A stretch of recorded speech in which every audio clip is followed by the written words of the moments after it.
Oke, di video kali ini kita akan bahas soal Lazbon.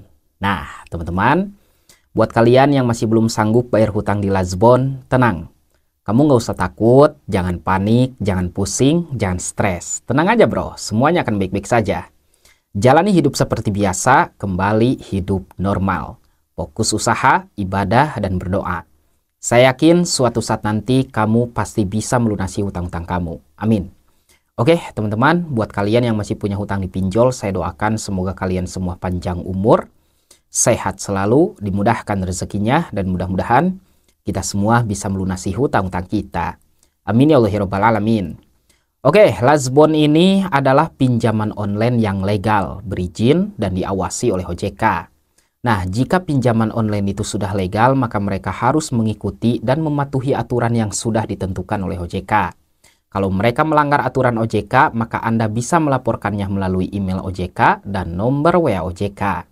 Jika ada pinjol legal yang terbukti meneror atau mengancam Anda di sosial media seperti Facebook, Instagram, WA, dan lain-lain, maka simpanlah bukti itu sebaik mungkin, screenshot lalu kirim ke OJK. Nah, teman-teman, buat kalian yang telat bayar atau galbay di Lazbon, itu resikonya ada 3. Yang pertama slik OJK, yang kedua BI checking, dan yang ketiga debt collector pinjol. Slik OJK, kalau kita telat bayar atau galbay di Lazbon, maka otomatis nama kita akan di backlist oleh OJK sebagai nasabah yang tidak membayar hutang. Nah, yang kedua soal BI checking. BI checking itu menghitung skor kredit kita. Kalau kita telat bayar atau galbay di Lazbon, otomatis BI checking kita, skor kredit kita akan menjadi buruk ya teman-teman.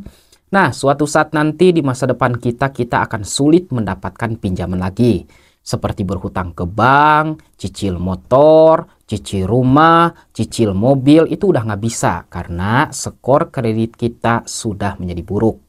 Nah, yang ketiga soal debt collector pinjol. Banyak sekali orang yang bertanya, Bang, Lazbon ada DC-nya nggak bang? Ada debt collector datang ke rumah nggak bang dari Lazbon? Tenang ya, kamu nggak usah takut, jangan panik, jangan pusing. Intinya mau datang atau enggak debt collector pinjol, kita hadapi saja. Oke? Jangan takut sama debt collector. Debt collector itu sama seperti kita, mereka manusia. Oke?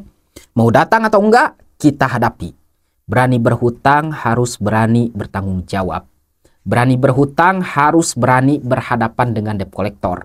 Tinggal bilang sama debt collector, Pak, maaf saya belum punya uang buat bayar hutang. Selesai, ya. Kalau mereka mengancam Anda, meneror Anda, dan melakukan kekerasan di rumah Anda, maka Anda sebagai nasabah berhak melaporkan mereka ke kantor polisi terdekat. Kalau mereka sopan, kita balas dengan kesopanan lagi. Tapi kalau mereka kasar, kita laporkan. Oke? Simple, bro. Nah, yang terakhir, saya ingatkan satu hal buat kalian yang masih punya hutang di pinjol. Jangan pernah sekali-kali kamu melakukan sesuatu yang ilegal untuk melunasi hutang pinjol.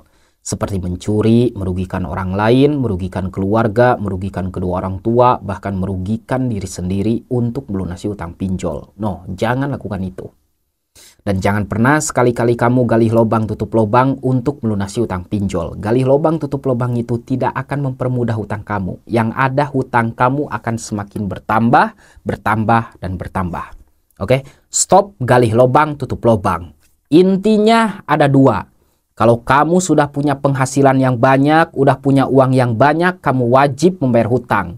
Tapi kalau kamu belum punya kerjaan, belum punya penghasilan, nggak punya uang, ya udah galbay dulu aja. Simple kan? Nah, teman-teman, saya doakan semoga kalian semua bisa melunasi hutang-hutangnya dan semoga kalian semua bisa jadi orang sukses. Amin. Sampai jumpa lagi di video selanjutnya. Assalamualaikum warahmatullahi wabarakatuh.